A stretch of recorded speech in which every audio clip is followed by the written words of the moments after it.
विद्यासागर महाराज की जय। परम पूजनीय निर्व्यापक श्रवण मुनि श्री सुधा सागर जी महाराज की जय। छुल्लक श्री गंभीर सागर जी महाराज की जय। महेंद्र जैन पत्रकार इंदौर से पूछते हैं, नमोस्तु महाराज जी, हर व्यक्ति सुख रूपी ताले की चाबी खोजता है महाराज जी, मगर सवाल यह है सुख पर ताला लगाया किसने और इस ताले को खोलने के लिए किस प्रकार की दृढ़ता और गुणों की आवश्यकता होती है? कभी कभी व्यक्ति क्या है, ताला लगा देता है सुख पर, जब उसको खोलते उसमें बिच्छू निकलते हैं, दुख निकलता है। संसारी व्यक्ति का हाल यही है, वो जिसमें सुख खोज रहा है वहीं से वह दुखी होता है। उसकी कल्पना होती है, भावना होती है कि इसमें सुख है, लेकिन जब वह सुख के निकट जाता है तो वह दुख मानता है। शास्त्रों में उदाहरण दिया पतंगे का।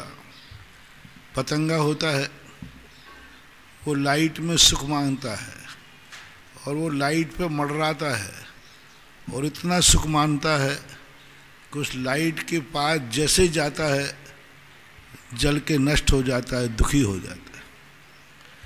पांचों इंद्रियों के संबंध में उदाहरण दिया है ऐसा कार्तिकेय अनुप्रेक्षा कारण कि पांचों इंद्रियों के विषयों को व्यक्ति सुख मान रहा है, लेकिन जैसे वह ग्रहण करता है वह खत्म हो जाता है। एक किम्पाक फल का उदाहरण दिया है, दक्षिण भारत में होता है। किम्पाक फल देखने में बहुत अच्छा लगता है और जैसे ही देखता है तो उसके पास जाने का भाव होता है। सूंघने में बहुत अच्छी सुगंध आती है, छूने में बहुत अच्छा लगता है, स्पर्श होता है, चखने में बहुत मीठा लगता है, जैसे ही गले के नीचे जाता है व्यक्ति मर जाता है। अब देखना, पार सब ताले सुख के ताले थे लेकिन जैसे उसको ग्रहण किया मर गया। तो संसारी व्यक्ति की हालत ये है कि वो जहाँ जहाँ सुख मान करके ताला लगा रहा है, जब वह खोलता है तो उसमें बिच्छू निकलते हैं, दुख निकलता है, पश्चाताप निकलता है, कुछ ऐसा महसूस कर देता है, उसको महसूस लगता है जैसे मैंने कुछ खो दिया है, कुछ मेरा सब कुछ चला गया है, समाप्त हो गया। वह अपने आप में एक ऐसा महसूस करता है कि जैसे कि वह चाहता है कि मेरे पास जो कुछ था वह चला गया। तो ऐसा मानना चाहिए। बाकी सुख में जो होता है, आत्मा के सुख में, उसमें ताला लगाया नहीं जाता है। सुख के तो ताले सदा खुले रहते हैं, उसमें ना कोई ताला होता है ना चाबी होती है। वो तो ऐसा सुख होता है जिसे कोई लूट नहीं सकता, जिसे कोई नष्ट नहीं कर सकता, जिसे कोई छुपा नहीं सकता। ये सुखाभास है, इन पे ताले लगते हैं, सुख पे तो ताला लगते ही नहीं है। वो तो आत्मा की वो स्वाभाविक प्रवृत्ति है जिसे कोई लूट ही नहीं सकता, तो छुपाने का सवाल ही नहीं। विकास जैन शास्त्री मध्य प्रदेश से पूछते हैं, नमोस्तु महाराज जी, आपने प्रवचन में कहा था कि मंदिर जी से कभी खाली हाथ घर नहीं आना चाहिए, कुछ ना कुछ लाना चाहिए, जैसे गंधोदक या शेषाक्षत। तो मेरी जिज्ञासा है कि हम गंधोदक या शेषाक्षत लाते हैं तो क्या उनको अपने दीवार आदि घर में गंधोदक आदि छिड़क सकते हैं? शेषाक्षत प्रतिदिन नहीं लाना चाहिए, मैंने स्पष्ट मना किया। शेषाक्षत प्रतिदिन नहीं लाना। शेषाक्षत जब कोई तुम्हारे घर में विशेष अनुष्ठान हो उस समय लाए जाते। प्रतिदिन नित्य नियम के शेषाक्षत नहीं होते, नित्य नियम पूजन के। जब किसी पर्पस से विशेष पूजन की जाती है जिसमें हवन होता है, जिसे अपन विधान कहते हैं, पूजा के शेषाक्षत नहीं लाए जाते, विधान के शेषाक्षत लाए जाते, जिसमें हवन किया जाता है, जिसमें विधान किया जाए उसके से साक्षात बनते हैं, और वो किसी विशेष पर्पस से आप करते हैं तब वो से साक्षात। जैसे आपने कहा कि हमारे घर का नागल है, तो नागल के लिए आपने पंचपरमेष्टि विधान किया, उसका हवन किया, विशे साक्षात लाइए।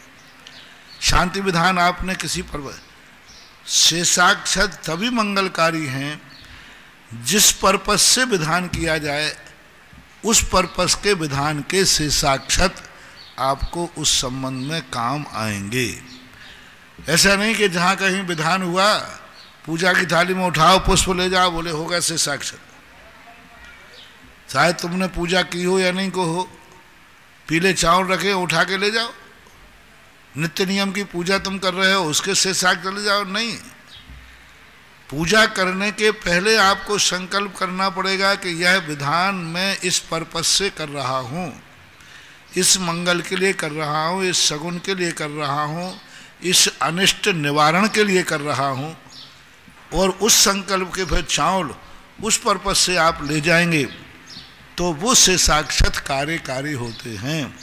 सामान प्रतिदिन गंधोदक जो आप ले जाते हैं, वो गंधोदक दीवालों आदि में छिड़कने से कोई मतलब नहीं है।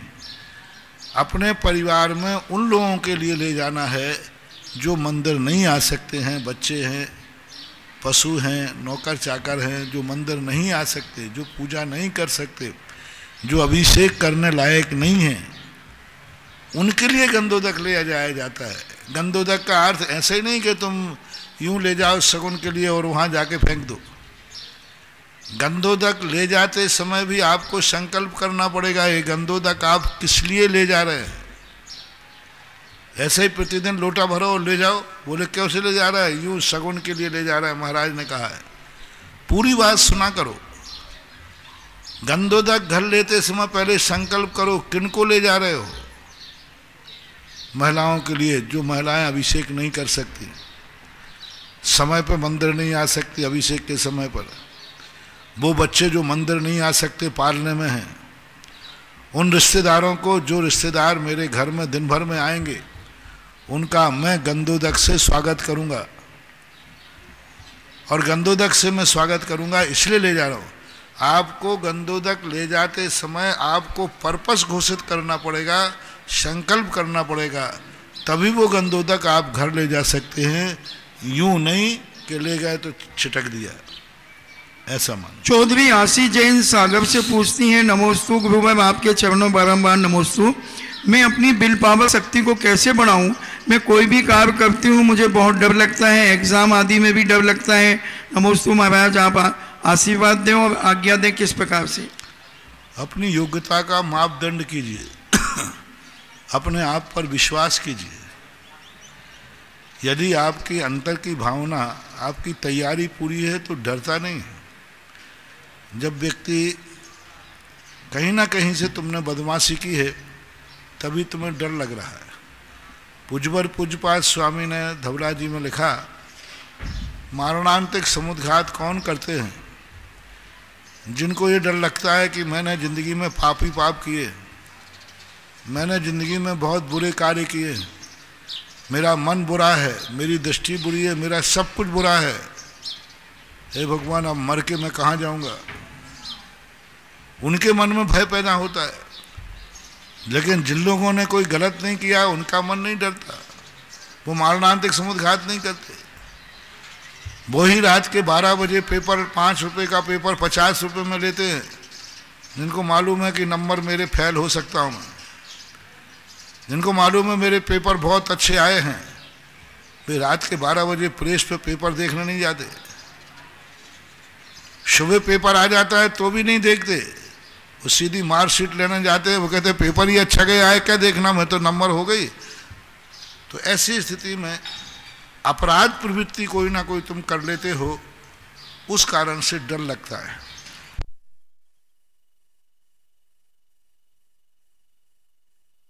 स्थान के 13वें और 14वें गुण स्थान में रहने वाले मुनियों को स्नातक कहते हैं। पुलाक बकुश कुशील स्नातक कहा, तो स्नातक उनको बोलते हैं। पिंकी जैन नागपुर से पूछती है, नमोस्तु महाराज जी, विद्याधारी मुनिराज और अवधि ज्ञानी और मनय प्रव्यय ज्ञानी ये अपनी रिद्धि और अवधि ज्ञान मनय प्रव्यय किस प्रकार से प्रयोग करते हैं? उनकी मर्जी के अनुसार प्रयोग करते, बुरे कार्यों में प्रायः प्रयोग नहीं करते, अच्छे कार्यों में करते।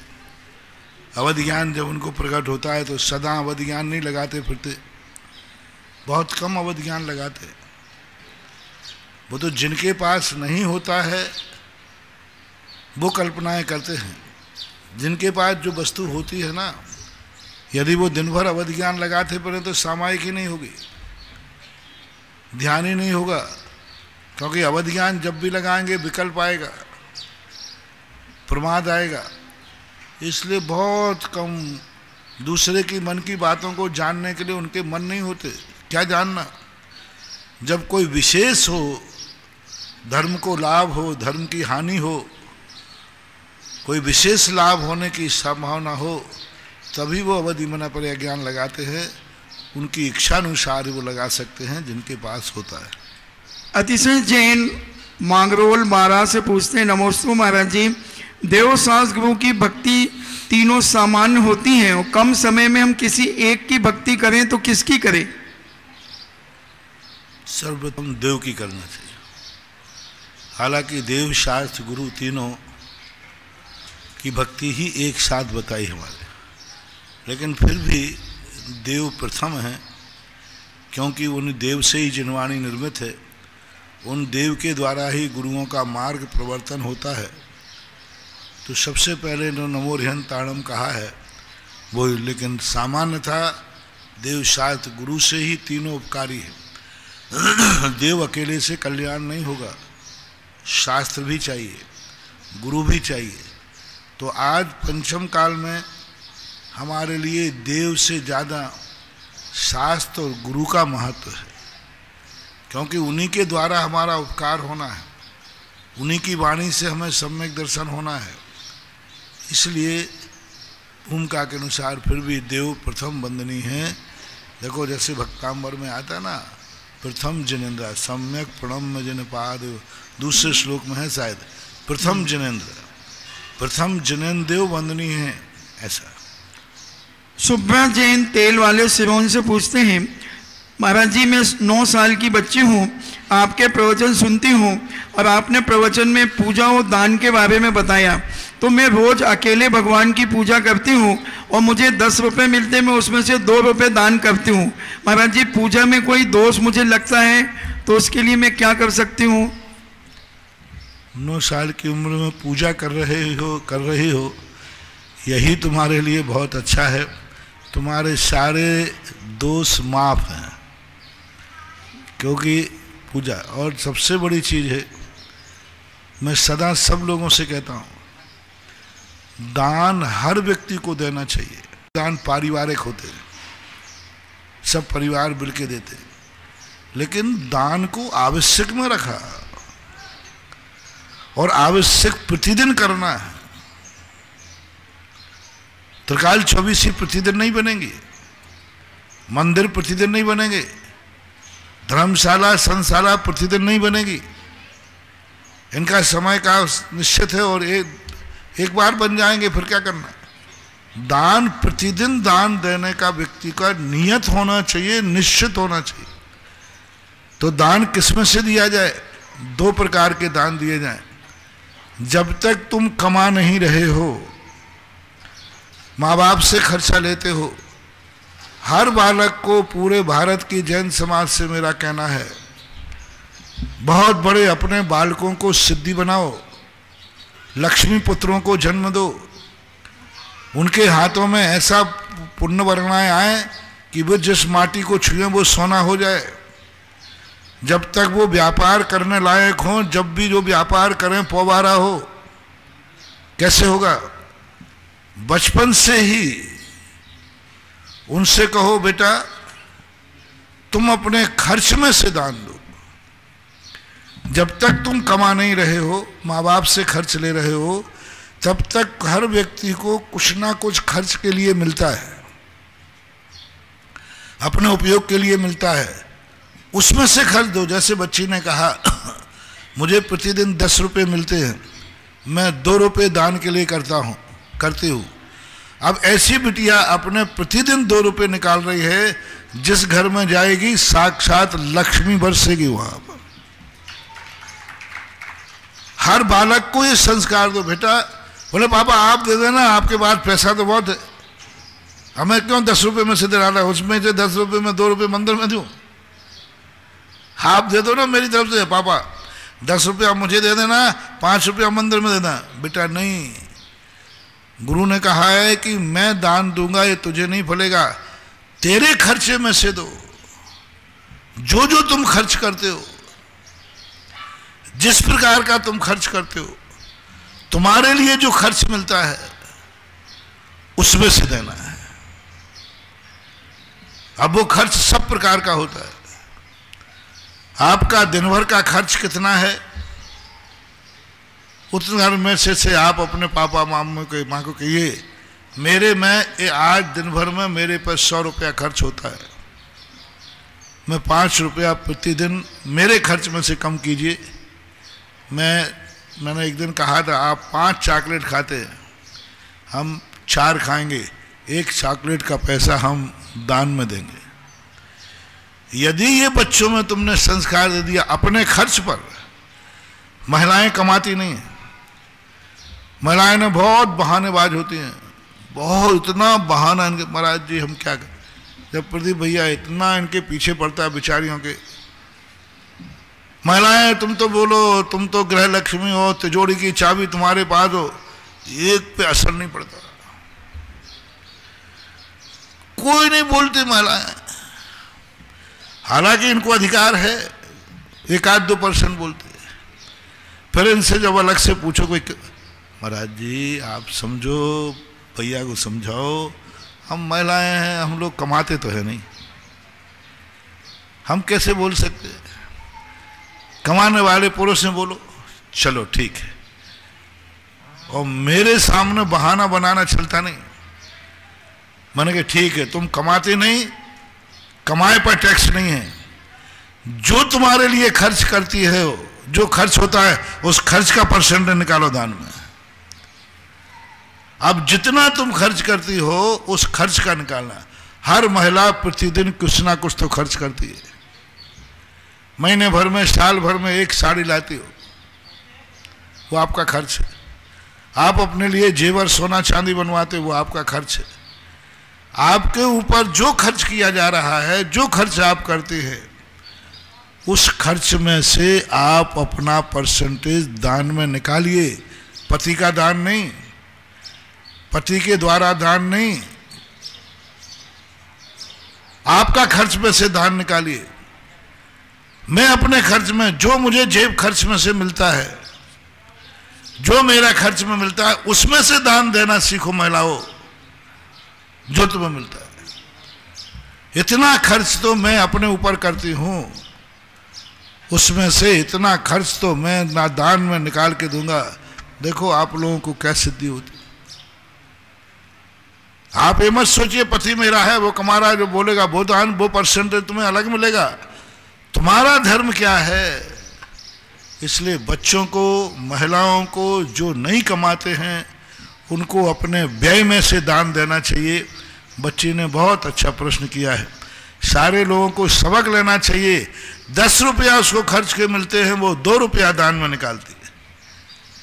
हर महिला और हर बच्चा बच्ची यदि ये नियम ले ले तो सारी महिला और बच्चियों के हाथ में ऐसी सिद्धि होगी, इन हाथ से वो लक्ष्मी की फोटो से रत्न बरसते ना, वो रुपया बरसते ऐसे, यही लक्ष्मी बन जाएंगे। पर अपने खर्च में से दान देना चाहिए। जो कमाते हैं पुरुष वर्ग, उनको प्रतिदिन अपनी कमाई का कुछ ना कुछ नियत दान निकालना चाहिए। नियत दान कहलाता है इतने कमाई पर इतना दान तो मैं प्रतिदिन दूंगा ही दूंगा। प्रतिदिन। हमें सांगानेर में एक 150 साल पुराना बही खाता मिला। उसके हर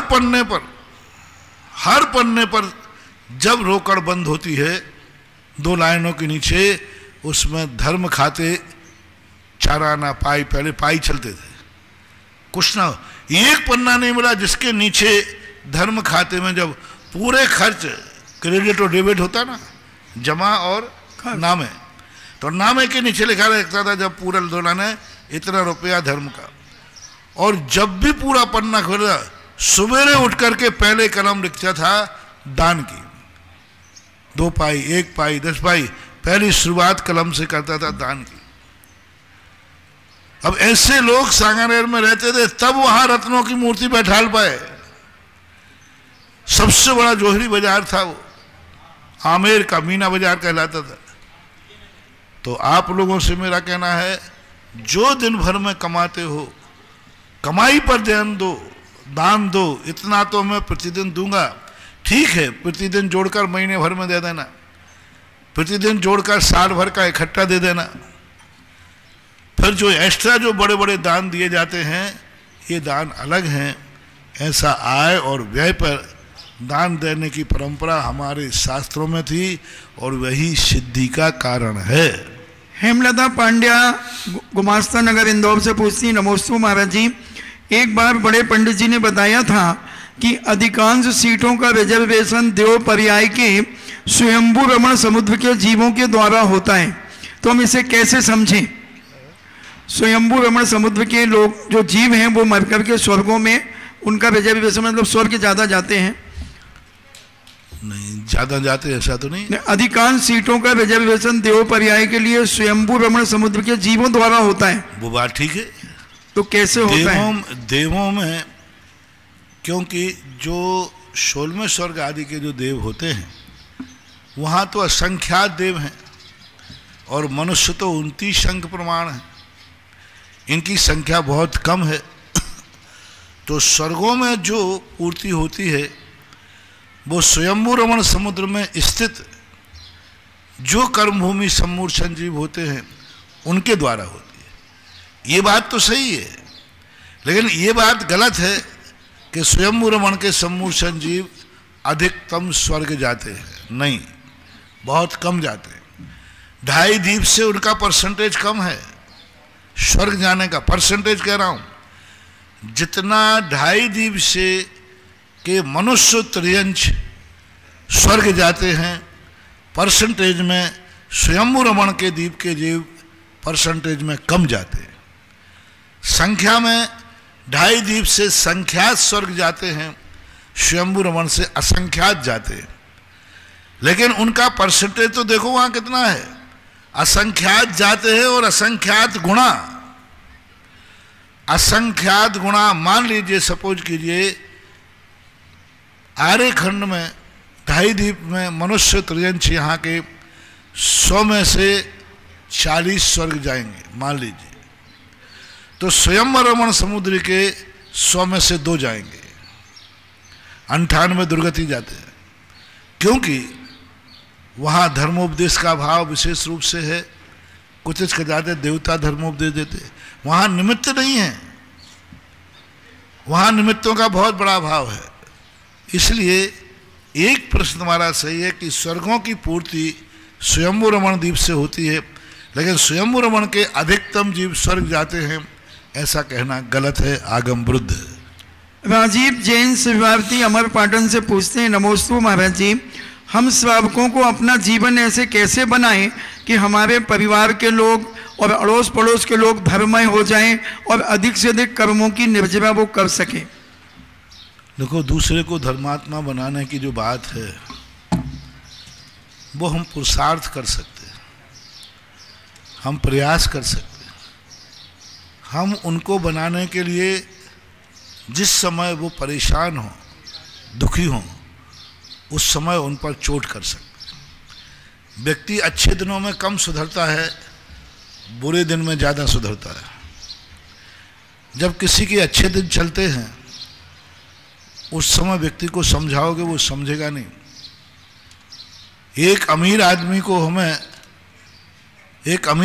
को और उनके बच्चों को नियम देने के लिए हम पूरा चतुर्मास निकाल देते हैं, लेकिन उनको हम अभिषेक पूजन का नियम नहीं दिला पाते, क्योंकि वो अमीर आदमी है, उनके अच्छे दिन हैं। लेकिन एक परेशान आदमी को एक दुखी आदमी को, एक गरीब लोगों को जो परेशान हैं, उनको एक अभी उपदेश देते हैं, पूरा उपदेश ही नहीं हो पाता और वे अभिषेक का नियम ले लेते हैं, क्योंकि दुखी आदमी कुछ भी करने को तैयार है। इसलिए जब तक उनके बड़े पुण्य के उदय हैं तब तक तो वे तुम्हारी बात सुनेंगे नहीं। थोड़ा रुको, थोड़ा इंतजार करो। सबके दिन सदा एक से नहीं होते। जब उनके बुरे दिन आवे, जब उनके जीवन में संकट हो, जब उनके जीवन में परेशानी हो, उस समय उनको थोड़ा धर्म का उपदेश देना, वे जल्दी मान जाएंगे, जल्दी मान जाएंगे। अभी सामान तुम कहोगे अच्छे आदमी से, चलो भगवान का अभिषेक करते, शांति धारा करते, बोले मुझे नहीं आ रहा, मुझे नींद आ रही है।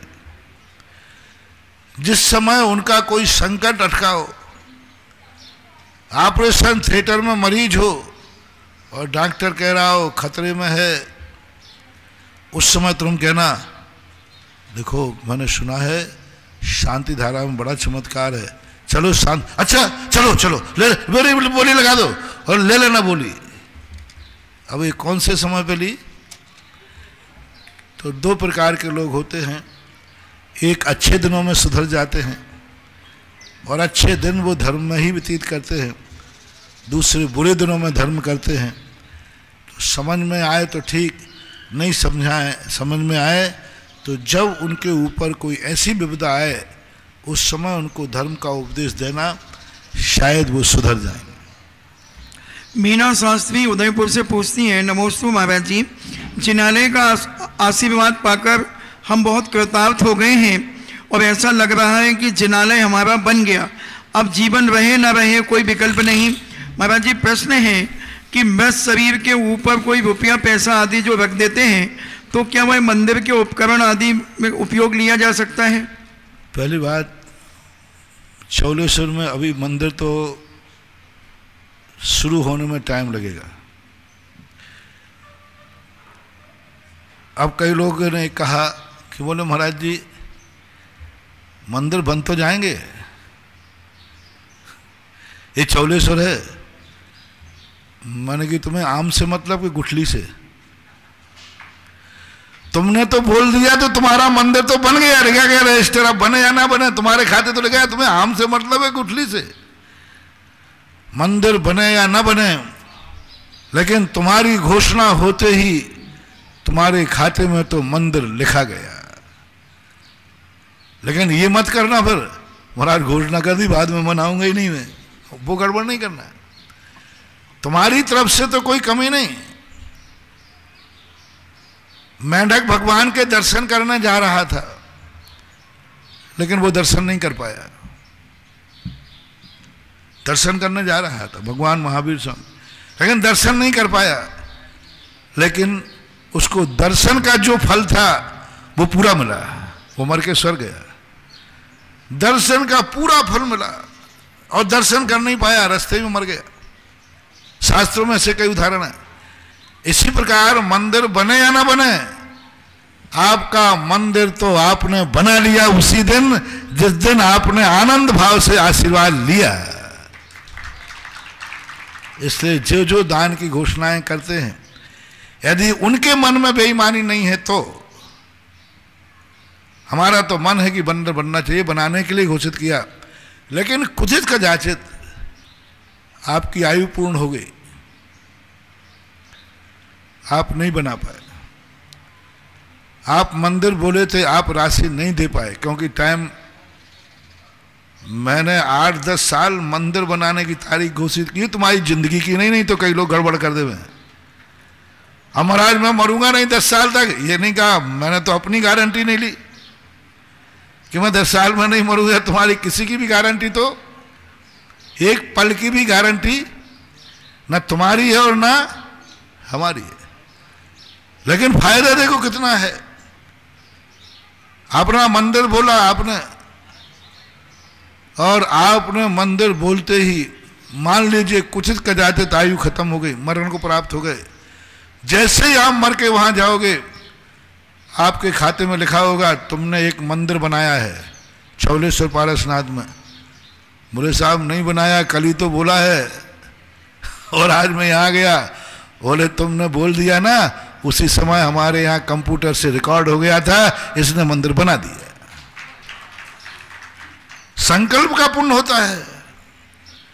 संकल्प का यदि पुण्य नहीं हो तो फिर ये सारे मुनि व्रत महाव्रत आदि एक अंतर मुहूर्त में मोक्ष कैसे प्राप्त कर लेते। तो आप जो दान बोल रहे हैं बोलते हैं वे अपने मन में तो बेईमानी रखे नहीं, कर्म के कारण या कमेटी के कारण या परिस्थिति के कारण, कर्म के कारण तुम्हारी जिंदगी आयु शेष नहीं रही, नहीं बना पाए, तुमने घोषित पैसा नहीं दे पाए, आपको कोई दोष नहीं लगेगा। आप तो देने को बैठे थे, आयु कर्म नहीं था। और कमेटी ने मंदिर नहीं बनाया, जब बनेगा तब बनेगा, तो भी आपके पुण्य में किंचित मात्र भी कमी आने वाली नहीं। आपके तो दोनों हाथ में लड्डू हैं, बन जाए तो पुण्य है और नहीं बने तो पुण्य है, वो तो रजिस्टर्ड हो चुका। इसलिए अब कौन सा प्रश्न? दूसरा प्रश्न है, मैं शरीर के ऊपर जो रुपया पैसा आदि आता है उससे क्या मंदिर के उपकरण बना सकते हैं? नहीं, मृत शरीर के ऊपर डला हुआ पैसा किसी धार्मिक कार्यों में, मांगलिक कार्यों में उपयोग में नहीं रहना चाहिए।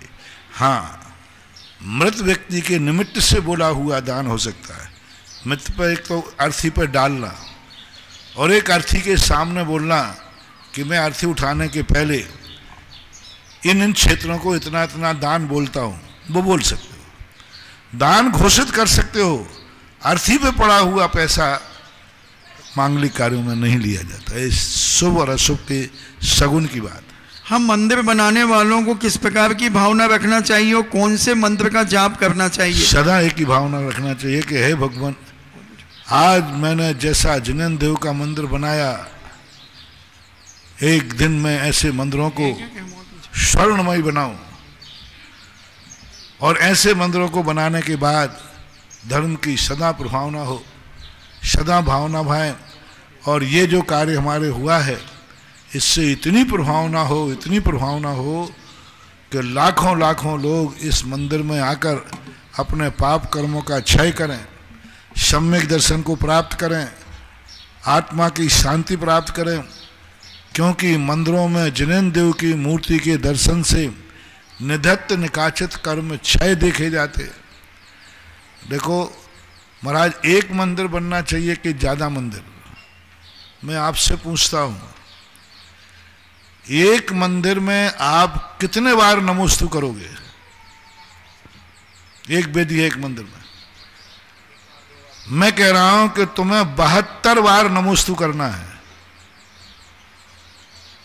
कौन कौन नियम ले रहा है? एक वेदी है, एक मूर्ति है, वहां 72 बार नमोस्तु करो और मैं 72 बार करा लूंगा। अब 72 जिनालय हमने बना दिए। अब हर जिनालय में जाकर के एक एक अर्घ बोलोगे और नमोस्तु करो। हाँ महाराज, फिर तो कर लूंगा। अब 72 बार नमोस्तु करने में कितना समय लगा? एक मंदिर बनाने में, एक वेदी पर दर्शन करने में व्यक्ति ज्यादा नहीं टिक सकता, ज्यादा नमोस्तु नहीं कर सकता, ज्यादा अर्घ नहीं बोल सकता। एक मंदिर में 72 अर्घ नहीं बोलेगा और 72 मंदिरों में 72 अर्घ बोल देगा। एक मंदिर में 72 पुंज नहीं चढ़ाएगा और 72 मंदिरों में 72 पुंज चढ़ा देगा। तो 72 मंदिर बनने से 72 गुना लोग पुण्य कमाएंगे, नियम है।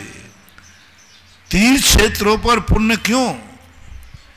ये तीर्थ क्षेत्र महान क्यों होते हैं?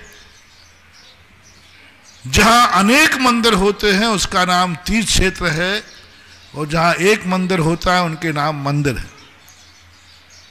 क्योंकि अनेक तीर्थ क्षेत्रों में व्यक्ति वंदना को निकलता है।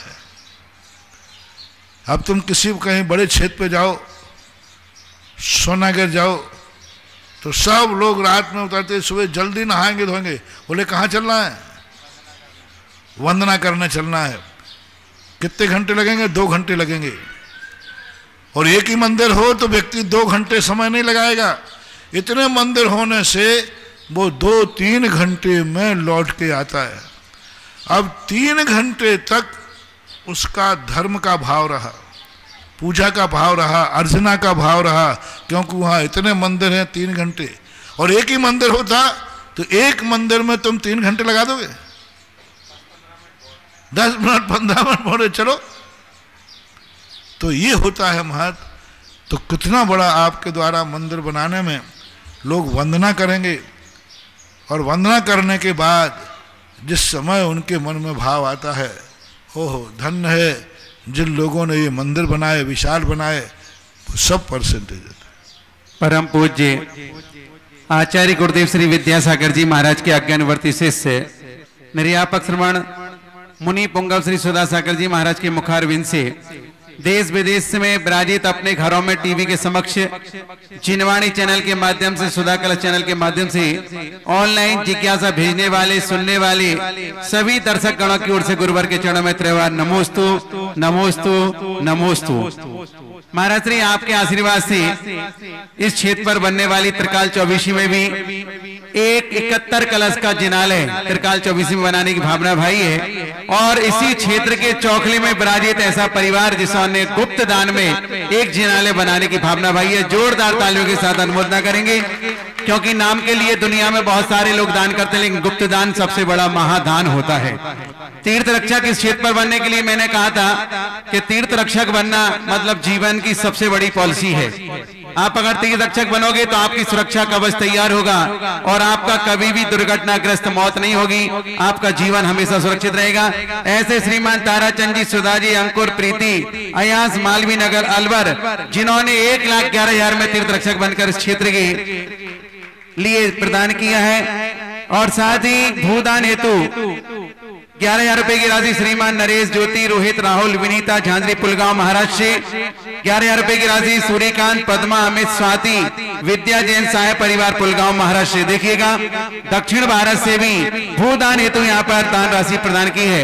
बंधु एक और बहुत बड़ा कार्यक्रम आपको बता दूं, आने वाली 4 अप्रैल को इस क्षेत्र से नजदीक जहां पर बिजौलिया तपोदय तीर्थ है, वहां पर 4 तारीख को एक वार्षिक उत्सव होता है कि भगवान का केवल ज्ञान कल्याणक मनाते हैं। और क्षेत्र की पत्रिका यहाँ पर आई है, हमारे क्षेत्र कमेटी के अध्यक्ष, मंत्री आदि आएंगे, कमल भाई पहुंचेंगे और इस पत्रिका का विमोचन करेंगे।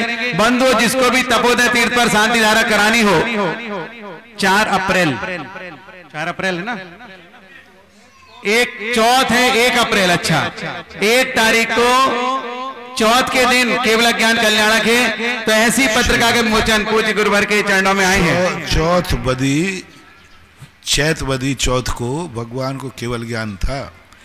यदि चैत बदी चौथ नहीं होती बिजौलिया में तो ये चौलेश्वर पारसनाथ भी नहीं होता। जय हो। वहाँ केवल ज्ञान हुआ और 40 दिन रहने के बाद भगवान चौलेश्वर पारसनाथ को आए थे। तो वहाँ एक वार्षिक मेला करते हैं, बहुत अच्छा। राजस्थान का एक ऐसा स्थान है जहाँ पर भगवान का केवल ज्ञान का उत्सव बहुत कम लोग मनाते हैं। ज़्यादातर लोग भगवान का जन्म कल्याणक और मोक्ष कल्याणक मनाते हैं। केवल ज्ञान कल्याणक बहुत कम मनाया जाता है, लेकिन बिजौलिया ने केवल ज्ञान कल्याणक के दिन ही वार्षिक मेला करते हैं। आशीर्वाद। तो जिन लोगों को 1 अप्रैल को केवल ज्ञान कल्याणक के दिन शांति धारा करानी हो, 1,11,000, 51,000, 11,000, आप क्षेत्र कमेटी संपर्क करेंगे। उस दिन उन क्षेत्र कमेटी वालों का लक्ष्य है कि ज्यादा से ज्यादा शांति धारा हो और श्रावकों को ये पावन गंधु तक पहुंच सके। इस पावन पूरी भावना के साथ जिज्ञासा के लिए आवाज दे रहा हूँ। सौरभ जैन कोटा और महिला वर्ग से तैयार रहेंगे श्रीमती शिल्पी जैन कोटा। अभी तक तो मेला भरता था, कहाँ पर मंदिर में कर लेते थे, 24 में कर लेते थे। अब वो मेले का जो अभिषेक का कार्यक्रम है वो वही होगा जहां साक्षात भगवान को केवल ज्ञान हुआ था। जय हो। वह गगन विहारी में जहां चतुर्मुखी भगवान बैठे, चतुर्मुखी भगवान बैठे जिस शिला के ऊपर, जिस शिला पर भगवान ने बैठकर केवल ज्ञान प्राप्त किया था, अब वहीं पर चतुर्मुखी भगवान बैठ गए हैं। तो अब साक्षात पिछले बार तो चतुर्मुखी नहीं बैठे थे। हाँ, ये पहला मेला होगा जो साक्षात उसी स्थल पर बनाया जाएगा जहां भगवान को केवल ज्ञान हुआ था। अभी तो वो मेला बना लेते तिथि के अनुसार, क्षेत्र नहीं था। अब क्षेत्र पर वहीं पर चतुर्मुखी भगवान बैठ गए। जब भगवान ने चैतवदी चौथ को केवल ज्ञान हुआ था, उस समय उनके चतुर्मुख हो गए थे। इसके पहले एक मुख था, फिर लोगों को 4 मुख दिखने लगे थे। उन चारों मुखों पर उस मेले का अभिषेक, यानी पहला मेला होगा जो मूल स्थल पर होगा जहां केवल ज्ञान हुआ था। बंधुओं देखिएगा कितना बड़ा पावन अवसर होगा। साक्षात केवल ज्ञान की पावन धरा पर चतुर्मुखी जिनेन्द्र भगवान के ऊपर अभिषेक और शांति धारा होगी। अधिक से अधिक लोग शांति धारा में नाम प्रेषित करके और केवल ज्ञान की पावन धरा को नमन करेंगे, जिज्ञासा प्रस्तुत करें। महाराज श्री के चरणों में बारंबार नमोस्तु। महाराज श्री, मेरी जिज्ञासा ये है कि हम शरीर से तो बड़े हो जाते हैं, लेकिन हम अपने अंतरंग से कैसे भव्यता को प्राप्त करें, कैसे विराट स्वरूप को प्राप्त करें? शरीर से तो बड़े हो जाते हैं, मन से भी तुम बहुत बड़े हो जाते हो। कैसे? बचपन में थे तब कम गुस्सा करते थे, अब बड़े हो गए ज्यादा गुस्सा करते हैं। तुम्हारे बड़ेपन का विचार है। बचपन में कम मान कसाए थे, अब ज्यादा होने लगे। मन बचपन में कम राग द्वेष करते थे, अब ज्यादा करने लगे।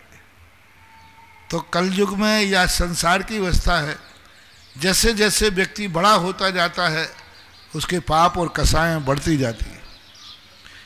यही लोगों को बड़प्पन मानते हैं। होना ये चाहिए, जैसे जैसे बड़े होते जाएं उनके परिणाम निर्मल होना चाहिए। अंतरंग का बड़प्पन यही है कि जैसे बड़े होते जाएं विवेक जागना चाहिए, विवेक जागना चाहिए, परिणामों में निर्मलता आना चाहिए, प्रशम संवेग भाव आना चाहिए, क्रोधादि कसायों में कमी आना चाहिए। बचपन में जितना क्रोध करते थे, बड़े होने पर क्रोध में कमी आना चाहिए। ये होना चाहिए बड़प्पन की। ये तत्व दृष्टि, तत्व चिंतन से प्राप्त होता है। आगे जिज्ञासा प्रस्तुत इसके पूर्व बताना चाहता हूं कि जिन लोगों ने इस देशनोदय क्षेत्र पर भूदान के लिए अपनी राशि घोषित की है, भैया भूदान की राशि आप यथाशीघ्र यहाँ प्रेषित करें, क्योंकि मंदिर तो 5 से 10 साल की बात है, लेकिन भूदान के बिना तो हमारा मंदिर तैयार होगा कैसे। तो जिन जिन लोगों ने भूदान की राशियां बोली हैं वो यथाशीघ्र क्षेत्र कमेटी से संपर्क करके अपनी अपनी राशियां प्रेषित कर सकेंगे, ताकि जमीन हम पूरी करके। बस भूदान में जिन लोगों ने दान दिया है वो अपना दान बहुत जल्दी प्रेषित करें। श्रीमती शिल्पी जैन कोटा आगे तैयार रहेंगे। रूपचंद जी कोठाज।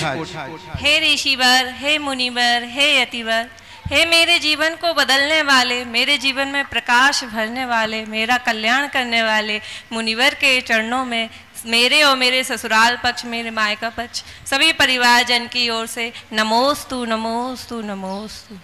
हे मुनिवर, कभी कभी जीवन में ऐसा समय आता है कि चारों तरफ अंधेरा होता है, कोई भी आशा की किरण नजर नहीं आती।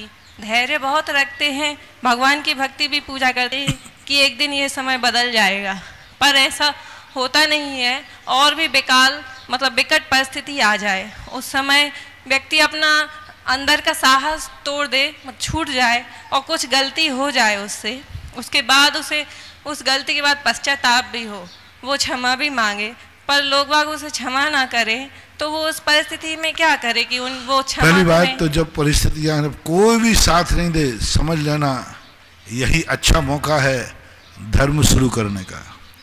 कल परसों मैंने प्रवचन में कहा था, सुखचंद्र आचार्य महाराज ने, तुम्हारी तो ये कर्मों की दशा की बात कर रहे हो, उन्होंने धर्म ध्यान शुरू कराने के लिए कहा तुम पहले असहाय हो जाओ, इतने असहाय हो जाओ, इतने असहाय हो जाओ, तुम्हारा कोई नहीं है, कोई भी नहीं है, सारा संसार विरोधी है, सारा संसार नष्ट हो गया, तुम मात्र अकेले बचे हो, चारों तरफ से कोई शरण नहीं है, कोई सहारा नहीं है, बस यही मौका है धर्म ध्यान शुरू करने का।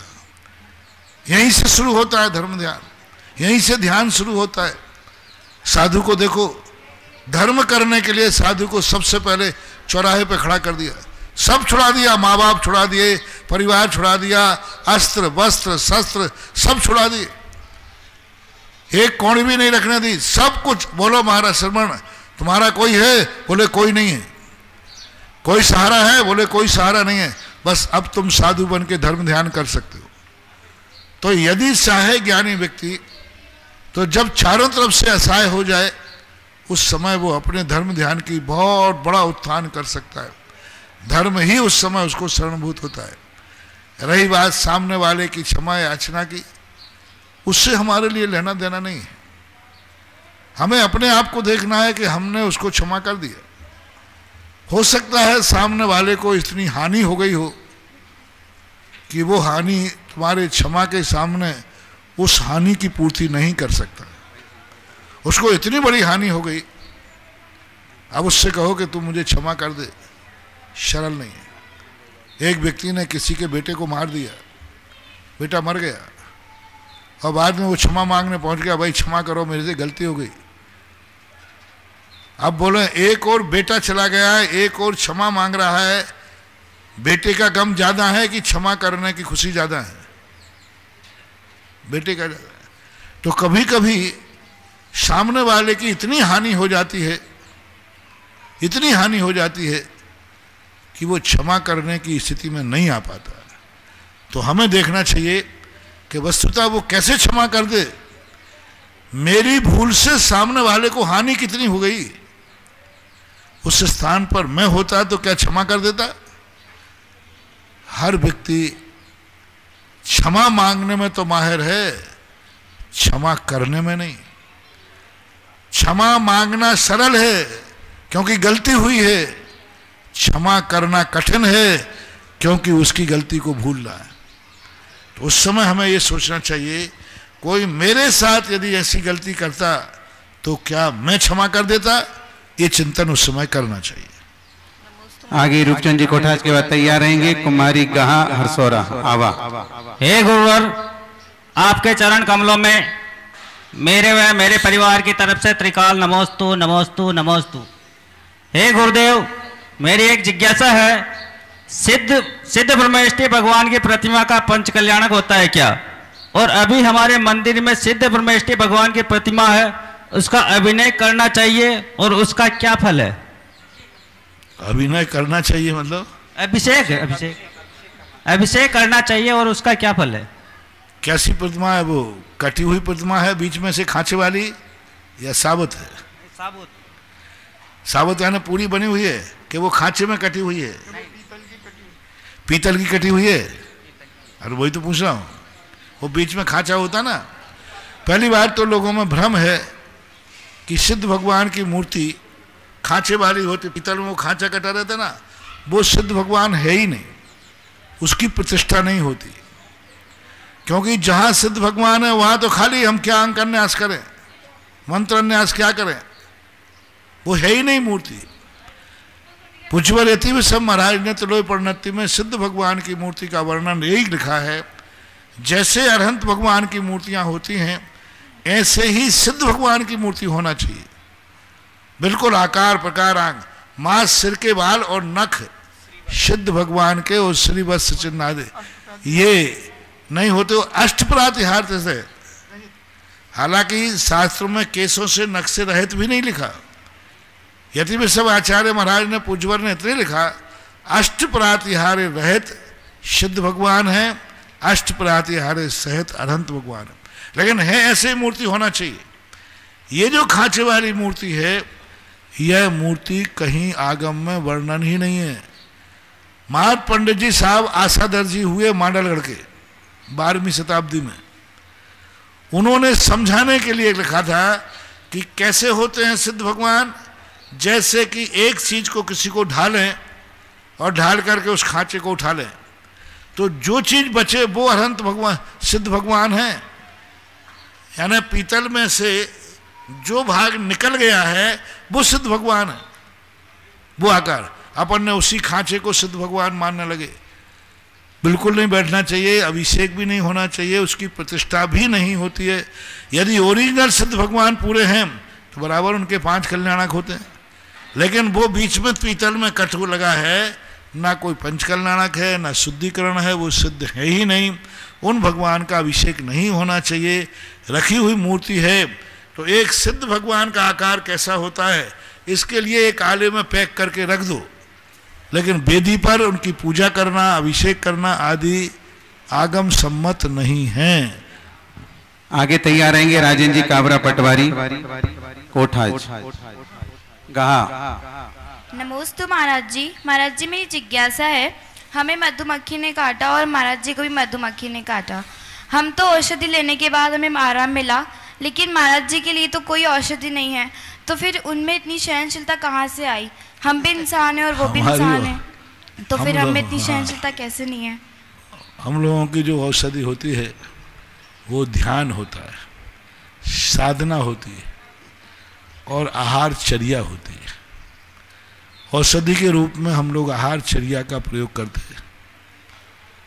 आहार चर्या में अपने भोजन में परिवर्तन करते हैं। शुद्ध औषधि आदि जो होती है वो ले लेते हैं और बाकी के अंदर हम लोगों को परिचय सहन दंश मशक नाम का एक परिचय है। महासागर जी कह रहे थे कि जब मधुमक्खियां काट रही थी तो मुझे अपनी चिंता नहीं थी, मुझे बच्चों की चिंता थी कि इनका क्या होगा। बोले मुझे अपना कोई विकल्प नहीं था, जो काट रही थी मैं उनको भगा ही नहीं रहा था, मैं बच्चों की चिंता में पड़ा था। छोटे छोटे बच्चों को मक्खियां चैट गई, इनका क्या होगा। तो साधु का सबसे बड़ी दवाई थी कि उन्हें अपनी चिंता नहीं थी, बच्चों की चिंता थी। इस औषधि से वो ठीक हो गए। जय हो। एक उदाहरण आता है कि एक डॉक्टर के पास एक इंजेक्शन था, कहानी है पुरानी। एक इंजेक्शन था, एक औषधि थी। किसी ने पूछा किसको लगाएं। एक माँ थी, वो प्रभावशाली थी, धनवान थी, पैसा था, सब कुछ था, अप्रोच था। डॉक्टर ने कहा उसको लगाएंगे।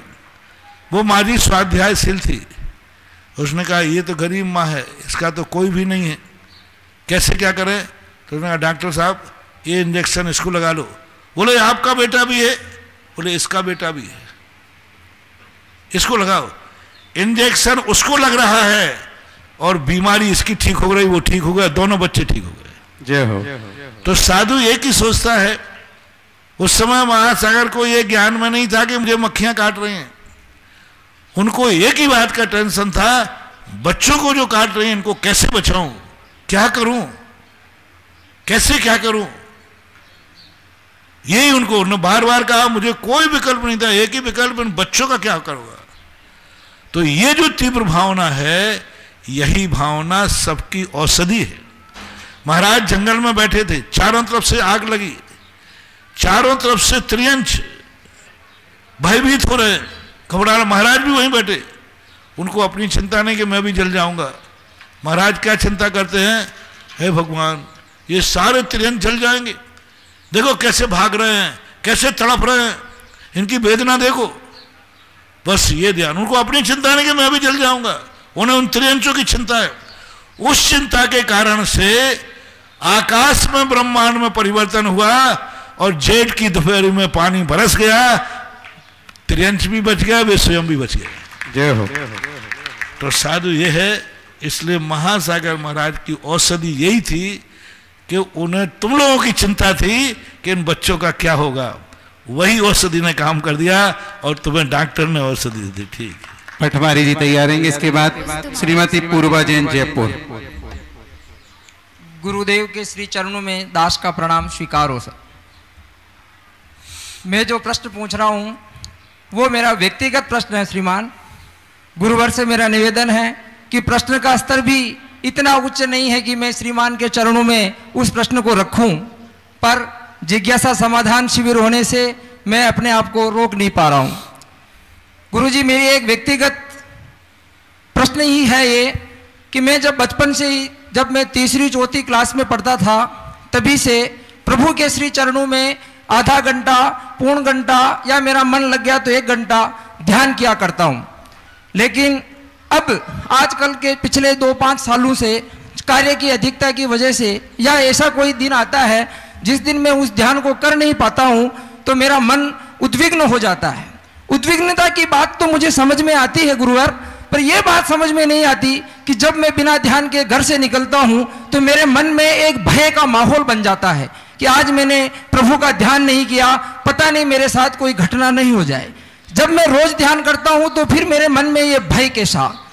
दूसरा प्रश्न यह है कि जब मैं कहीं किसी मंदिर में दर्शन करने जाता हूं, या जैसे आज मैं गुरुवर के दर्शन कर रहा हूं, जब मैं इस गेट से बाहर निकलूंगा तो मेरा मन बार बार ये करेगा, एक बार मैं गुरुवर के श्री मुख को एक बार मैं और देख लूं। मैं बाहर जाऊंगा, जूते पहन लूंगा, फिर मेरा मन होगा, फिर मैं अंदर आऊंगा, फिर मैं बाहर जाऊंगा। मेरे साथ वाले जो होते हैं वे मेरी इस उद्विग्नता को पागलपन तक समझ लेते हैं। ऐसा उद्विग्नता मेरे मन में क्यों गुरुवर? इस प्रश्न का जवाब मैं आपसे पहली बात है, पहला प्रश्न का जवाब आपका ये है कि आप जिस दिन नहीं कर पाते उस दिन आपको भय लगता है, लगना ही चाहिए। क्योंकि जब कोई व्यक्ति किसी को इष्ट मान लेता है, किसी चीज़ को अपने जीवन का अंग मान लेता है, तो उसके अभाव में उसको विकलांगता की अनुभूति होती है और उस समय उसको भय लगता है कि आज मेरे पास एक चीज़ नहीं है, मैं कहीं ना कहीं गड़बड़ हो सकता है। वो भय होना आपका जायज़ है, हर व्यक्ति को होता है। कोई व्यक्ति यदि प्रतिदिन माँ के पैर छुए और एक दिन न छू पाए, कहीं जाना पड़े, तो उसको भय लगेगा आज एक चूक हो गई, माँ के पैर नहीं छू पाए, कुछ गड़बड़ हो सकता है। ये मन का एक प्रभाव होता है, मन पर एक संस्कार होता है। दूसरी बात, जब आपको लगन होने की पुनः देखने का भाव आता है, ये शुभ लक्षण है। क्योंकि जब किसी से कोई लगन लग जाती है तो उसकी हालत ऐसे ही होती है। मीरा को बताते हैं कि ऐसे मीरा हो गई मगन, उसको लागी लगन, और जब वो गली गली गुण गाने लगी, लोगों ने उसको पागल करार कर दिया। राजमहलों के अंदर उसकी आलोचना होने लगी। लोगों ने कहा मीरा विक्षिप्त हो गई, मीरा का स्थिति सब हो गई, लोक लाज खो बैठी, राजघराने की लाज खो बैठी। तो ये स्वाभाविक है, क्योंकि संसारी व्यक्ति ये जानता है कि धर्म मात्र मजबूरी में किया जाता है, धर्म मात्र आवश्यकता की पूर्ति को लिए किया जाता है। वो ये नहीं जानता सच्चा धर्मात्मा अपनी लगन से धर्म करता है, मजबूरी में नहीं करता। जब व्यक्ति एक रागी राग की मुद्रा देख करके बार बार उसे देखने का भाव करता है, तो एक धर्मात्मा व्यक्ति धर्म की मुद्रा देखने का बार बार भाव क्यों नहीं करेगा? करना चाहिए। इसलिए कोई बात नहीं, दुनिया क्या कह रही है वो बात अलग है। आपके अंतरंग की लगन है कि आप उससे तृप्त नहीं हो रहे, आप एक धार्मिक मुद्रा से, आप एक ध्यान मुद्रा से तृप्त नहीं हो रहे हैं, यही तुम्हारे धर्म की तरफ बढ़ने की बहुत अच्छा लक्षण है। आशीर्वाद। श्रीमती पूर्वा जैन जयपुर तैयार रहे। नमित जैन भीलवाड़ा। परम उपकारी गुरुवर के चरणों में त्रिबार नमोस्तु नमोस्तु नमोस्तु। गुरुवर, ये जिज्ञासा मेरी मम्मी जी की है।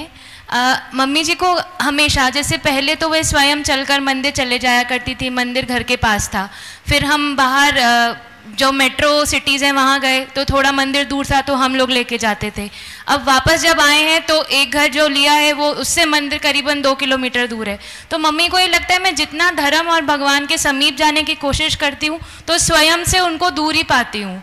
ऐसा क्यों हो रहा है मेरे साथ? वो कहीं ना कहीं कुछ ना कुछ तो है ही, कोई ना कोई पुण्य में तो कभी कभी तुमने पूर्व भाव में मंदिर पास होते ही उसकी अवहेलना की होगी।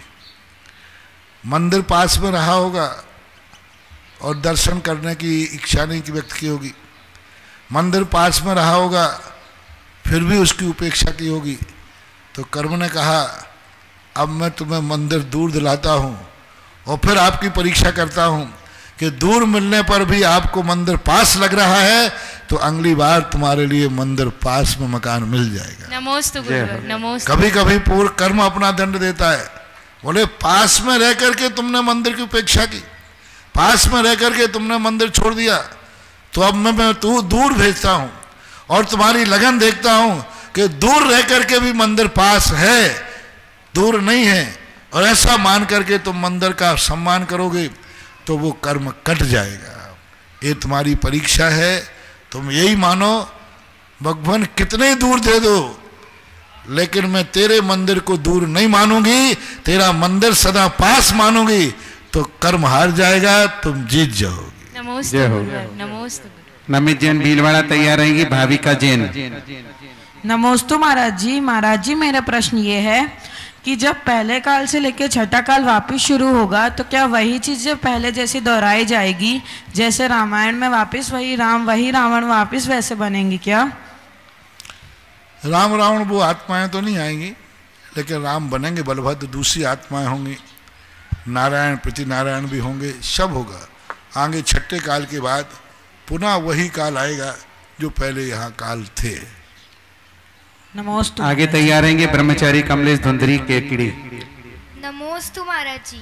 महाराज जी, मेरा प्रश्न ये है कि पंच कल्याणक में भगवान जी की मुनि दीक्षा ही क्यों होती है? फिर कौन सी दीक्षा कराऊं? बोल, मुनि दीक्षा के लिए कौन सी दीक्षा कराऊंगा? एलक या फिर छुल्लक में क्यों नहीं? हाँ, होती? एलक छुल्लक, ये बोलो ना, एलक छुल्लक क्यों नहीं होते? क्योंकि वो इतने बड़े होते हैं कि वो एक साल में ही सारी क्लासें पास कर देते हैं। दो व्यक्ति होते ना, एक व्यक्ति कहता है एक के बाद एक क्लास, और अच्छे पढ़ने वाले होते हैं एक एक साल में दो दो एग्जाम, तीन तीन एग्जाम देते। जो कमजोर होते हैं वो साल भर में एक एग्जाम देते। अच्छे जो माइंडेड व्यक्ति होते हैं वो एक एक साल में 10 इंटरव्यू फाइट करते, ये एग्जाम वो एग्जाम, 3 4 एग्जाम की एक साथ तैयारी कर लेते। वे इतने समर्थ होते हैं कि उनको एलक शुल्लक की अपेक्षा वो सीधे मुनि बनने की साधना करते हैं, उसमें भी अच्छे नंबर लाते हैं, वर्धमान चारित्री होते हैं। ब्रह्मचारी कमलेश भाई, इसके बाद तैयार रहेंगे नवीन जैन कोटा। नमोस्तु गुरुवर। मेरे गुरुवर के चरणों में बारंबार नमोस्तु नमोस्तु नमोस्तु। गुरुवर, श्रावक प्रतिकरण में 2-3 शब्द आए हैं, निषिद्धिका, बार बार निषिद्धिका को नमस्कार करता हूँ, या निषिद्धिका का क्या अर्थ है? और मन वचन काय से कृति कर्म करता हूँ, कृति कर्म का क्या अर्थ है? निषिद्धिका का अर्थ होता है कि जहाँ पर पंच परमेष्टि में से कोई भी परमेष्टि जिस स्थान पर बैठते हैं, ध्यान करते हैं, उस स्थान को निषेधिका बोलते हैं। वह निषेध का वंदनीय है जिस स्थान को मुनिराजों ने, भगवानों ने स्पर्श किया हो, पद्मासन लगाया हो, बैठे हो। जैसे बिजोलिया के पार गगन बिहारी वो चट्टान है, वो निषेधिका के नाम से पूज्य, क्योंकि वहाँ 8 दिन तक भगवान मुनि अवस्था में विराजमान हुए थे, वो निषेधिका है। केवल ज्ञानी भगवान वहाँ यहाँ पर आकर के केवल ज्ञान भगवान का हुआ था, दिव्यधुनी खड़ी थी, ये 44 निषेधिका है। कुछ दिन भगवान यहाँ ठहरे थे और ठहर कर यहाँ उपदेश दिया था केवल ज्ञान के बाद, तो ये निषेधिका कहलाते हैं। कृतिकर्म को कृतिकर्म कहलाता है जो हमारे आवश्यक कृतिकर्म होते हैं, सामायिक का कृतिकर्म, वंदना का कृतिकर्म, मन वचन काय से करता हूँ, सामायिक मन वचन काय से करता हूँ, वंदना मन वचन काय से करता हूँ, प्रतिक्रमण मन वचन काय से करता हूँ। तो जो 24 घंटे के आवश्यक हैं उन आवश्यकों को करते समय मन वचन काय से करता हूँ, ऐसा कहा जाता है। कृति कर्म का अर्थ होता है जो किया जाता है, उस कर्म को कृति कर्म कहते हैं साधुओं के द्वारा। अगली जिज्ञासा ब्रह्मचारी भाई गौरव अजमेर, और इसके बाद तैयार रहेंगे, ठीक 1 मिनट, इसके बाद तैयार रहेंगे छोटू जी मामा विजयनगर। मेरे आराध्य गुरु के चरणों में बारंबार नमोस्तु नमोस्तु नमोस्तु। महाराज जी, आचार्य उमा स्वामी महाराज जी ने तत्वार्थ सूत्र जी में 8वें अध्याय के प्रथम सूत्र में मिथ्या दर्शनाविरति प्रमाद कषाय योग बंध हेत्वा सूत्र कहा, और फिर दूसरे सूत्र में कहा सा कषायत्वा जीवा कर्म योग पुद्गल से सा बंध। प्रथम सूत्र में जब सामान्य रूप से बंध के हेतुओं का कथन किया, फिर दूसरे सूत्र में कषाय की मुख्यता से बंध क्यों कहा गया? वहाँ बंध के हेतु कहा है, हेतु कहलाते हैं निमित्त। यहाँ बंध को बताया, बंध में और बंध का हेतु। ये किसी को चोट लगी तो चोट क्या है? जो दुख दे, दर्द दे रही हो, वो चोट किससे लगी? पत्थर से लगी।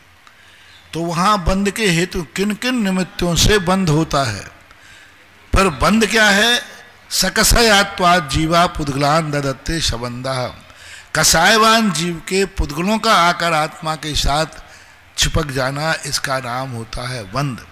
तो वहाँ पहले सूत्र में हेतु का साधन, इतने निमित्तों से बंद होता है, बंद नहीं, बंद इतने निमित्त से होता है, दूसरे में बंद क्या है उसकी परिभाषा होता है, ये अंतर। फिर उसमें जो कषाय सहित जीव कहा गया, जब कषाय सामान्य रूप से जब 6 कारण ऊपर दिए गए तो इसमें खाली मुख्य कषाय नहीं, वहां कषाय, दर्शन वहां कषाय जीव को भी तो कह सकते थे, वहां कषाय हेतु रूप में आया है। जो पहला कषाय जो आया पूर्व में बांधा हुआ कर्म कारण रूप में आया है, दूसरी बार कषाय कार्य रूप में आया।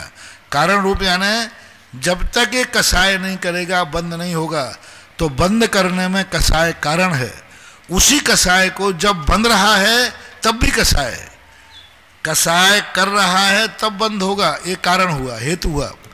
कषाय जिस समय हो रही है उसी समय बंद होगा, तो दोनों में अंतर आ गया। भली एक समय बढ़ती है, एक में कषाय कारण है और एक कषायवान है, कितना अंतर है। कषाय वाला कहना कषाय है सो बंद है और कषाय के द्वारा बंद है, तो एक में कर्तरी कर प्रयोग किया गया है, एक में साधन प्रयोग किया गया है।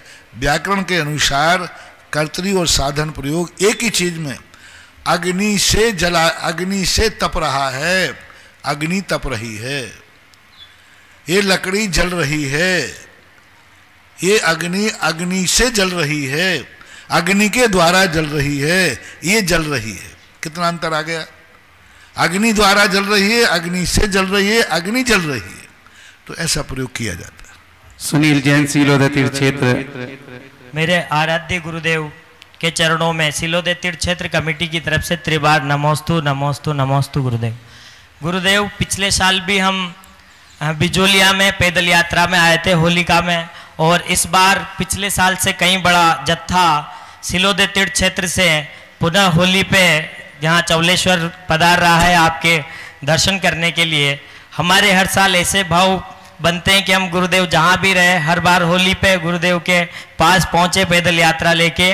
तो गुरुदेव हमारा ऐसा कौन सा पुण्य है कि हम ऐसे भाव जागते हैं और इसका हमें क्या लाभ मिलेगा? अभी आपके निकट ही घूम रहे हैं, कोरोना की मेहरबानी है। यदि कोरोना नहीं होते तो हम पता नहीं कहाँ होते, वहाँ तक पदयात्रा करने के लिए सोचना पड़ता है। कोरोना की मेहरबानी है कि अभी बूंदी के चारों तरफ घूम रहे हैं, पुण्य का उदय है, भावनाएं करते हैं। इससे 2 काम होते हैं, एक क्षेत्र के प्रति समर्पण भाव, एक गुरु के प्रति समर्पण भाव, दूसरा अपने आस्था को प्रकट करने का कोई ना कोई माध्यम तो होता है। कोई किसी के माध्यम से करता है, कोई किसी के माध्यम से करता है। और पदयात्राओं की परंपराएं तो इतनी पावन हैं, इतनी पावन है कि महावीर स्वामी ने अपने मुनिराज को जिंदगी भर पदयात्रा करने का आशीर्वाद दे दिया। जय हो। तुम तो होली पे कर रहे हो, मैं तो 50 साल से, कितने साल हो गए होंगे, गिनते ही नहीं मैंने, पूरी जिंदगी भर पदयात्रा ही करता रहता हूँ। यदि पदयात्रा में मजा नहीं होता तो हम जिंदगी भर पदयात्री कैसे होते? तो इसका अर्थ है पदयात्राओं का एक अपने आप में महत्व रहा है, धर्म की प्रभावना और आस्था का प्रदर्शन होता है। अगली जिज्ञासा छोटू मामा विजयनगर। नमोस्तु भगवान, नमोस्तु भगवान, नमोस्तु भगवान। मेरी एक जिज्ञासा है कि किसी विशेष परिस्थिति में किसी समय हम विशेष टेंशन में हो जाते हैं, तो उस टेंशन के समय हमें क्या करना चाहिए, उसका उपाय बताएं। पॉजिटिव सोचना चाहिए। कोई परिस्थिति आई है वो कहीं ना कहीं से हमारे द्वारा निमंत्रित आई है, क्योंकि बिना मेरे निमंत्रण के कोई काम हो नहीं सकता। अभी बात अलग है कि हम सामने वाले को निमंत्रण देके भूल गए। हमने कर्मों को निमंत्रण दिया है, कर्मों को हमने बांधा है, तभी वो उदय में आते हैं। अब ये बात है कि हम भूल जाते हमने कब बांधा, हमने ऐसा कर्म कब किया, तो हमें उसको याद करना पड़ेगा कि जरूर मैंने कोई कर्म किया है तभी ये बाधा आई है, और जब मैंने कर्म किया है तो उसका भोगना पड़ेगा। तत्व चिंतन ही इसका एक उपाय है, क्षमता भाव। आनंद जैन रामगंज मंडी। माइक चालू करो। नमोस्तु भगवान, नमोस्तु भगवान, नमोस्तु भगवान। मेरी जिज्ञासा है कि क्रोध को कैसे कंट्रोल करें। माने तेरी माने तेरा नाम आनंद लगा है, और क्रोधानंदी रख देता तो बिल्कुल सही हो जाता है। क्योंकि खुद अपनी दशा बता रहा है कि बहुत जल्दी गुस्सा आता है, लेकिन गनीमत है कि ये महाराज का भक्त होने से गुस्सा आती तो है, आधी गुस्सा बहुत कम हो गई जब से महाराज के संगत में आया। पहले बड़ा क्रोधी था। क्रोध के तो एक ही उपाय है, हम सामने वाले पर क्रोध कर रहे हैं क्योंकि वो मेरे अनुसार नहीं चल रहा है, तो हम क्यों नहीं ये सोचते हैं कि जब वो मेरे अनुसार नहीं चल रहा है, इसका अर्थ है मैं उसके अनुसार नहीं चल रहा हूं, तो उसको भी क्रोध आना चाहिए। हम दूसरे को अपने अनुसार चलाना चाहते हैं, उस समय हमें ये विचार करें मैं भी तो उसके अनुसार नहीं चल रहा हूं। मैंने कहा कि ये घड़ी यहां रखना है, वह कहता है, बच्चा कहता है यहां रखूंगा, हमें गुस्सा आता है, तू मेरी आज्ञा क्यों नहीं मानता।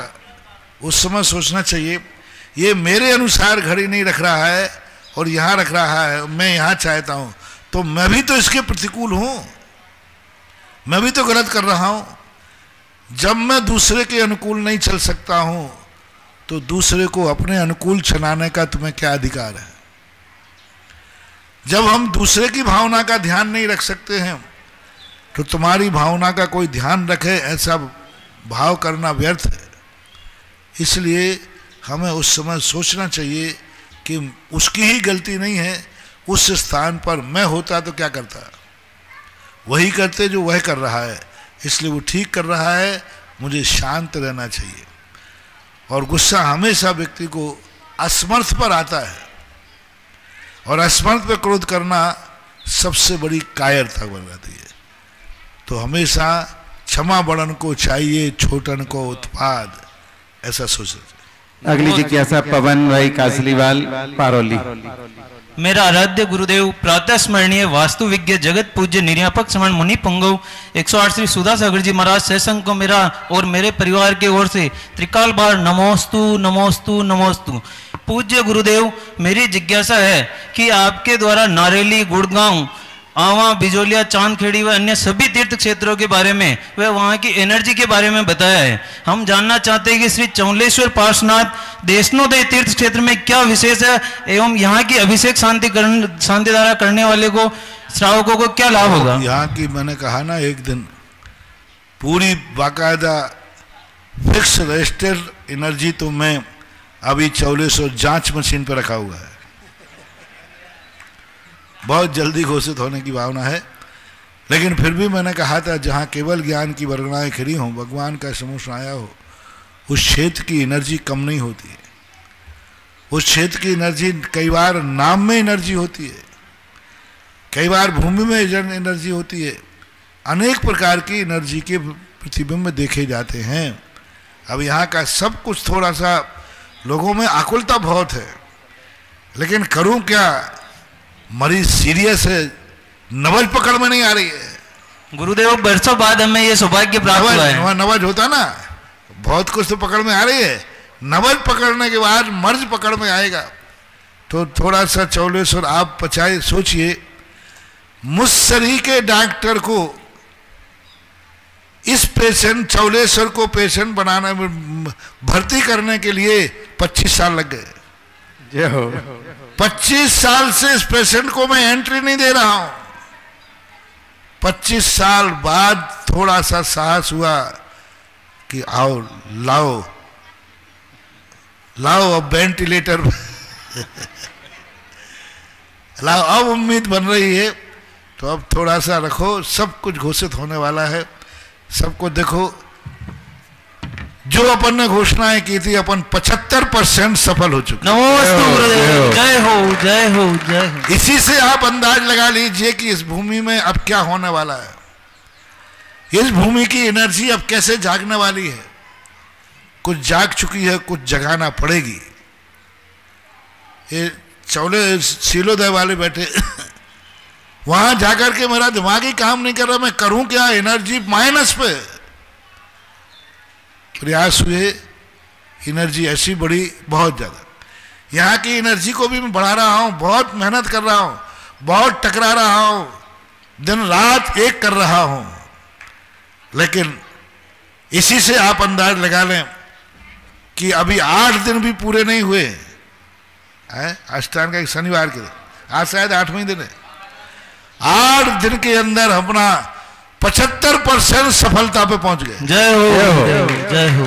25% और रहा। जो प्रोजेक्ट अपन ने सोचे थे उनमें अपन 75% सफल है। बड़ा मंदिर 50% में तो बड़ा ही मंदिर था, 50% पे बड़ा मंदिर, 50% पे त्रिकाल 24 दोनों मिलाओ 50% तो 75 से भी ऊपर 10 नंबर पार कर चुके हैं 24 में, और मूल मंदिर तो 24 के बराबर ही था अकेला। जय हो। तो अपन बहुत कुछ सफलता पे प्राप्त हो रहे हैं, बहुत सफलता की सोपानों पे चल रहे हैं, और जल्दी जल्दी पूर्ण सफल हो। मैं चाह रहा हूं कि भली दवाई देने में लेट हो जाऊं, लेकिन मर्ज ऐसा पकड़ में आए कि एक खुराक दूं और सारी बाधाएं दूर हो जाए। जय हो गुरुदेव जय। जितने ये बादल हैं सब छट रहे हैं, चारों तरफ से जितने विघ्न करने वाले हैं सब कांप रहे हैं, सब भागने वाले हैं। अब लेकिन बहुत दिनों से कोई सांप का बिल हो ना कहीं, और उस बाप को तुम हटाओ तो भाग जाता है, लेकिन बार बार लौट के फिर आता है, बार बार लौट के आता है, क्योंकि वो वर्षों से वहां पर रहा है। तो नकारात्मक जो सांप हैं, जो वर्षों से अपने फन फैलाए बैठे थे, उनको भगाने में थोड़ा टाइम तो लगेगा, कई भाग करके भी आ रहे हैं, लेकिन चिंता मत करो, मैं सांपों को भी नहीं मारूंगा, क्योंकि मैं सपेरा हूं, बांसुरी बजा करके पकड़ूंगा। जय हो। मैं सांपों को मारने वाला नहीं हूं, मैं तो बांसुरी बजाऊंगा, सांपों को बस में करूंगा और उनसे कहूंगा पधारो, एक मोहल्ले में एक ही रहेगा, 2 नहीं रहेंगे, जाओ पधारो। इस प्रकार से जिज्ञासा समाधान संपन्न हुआ।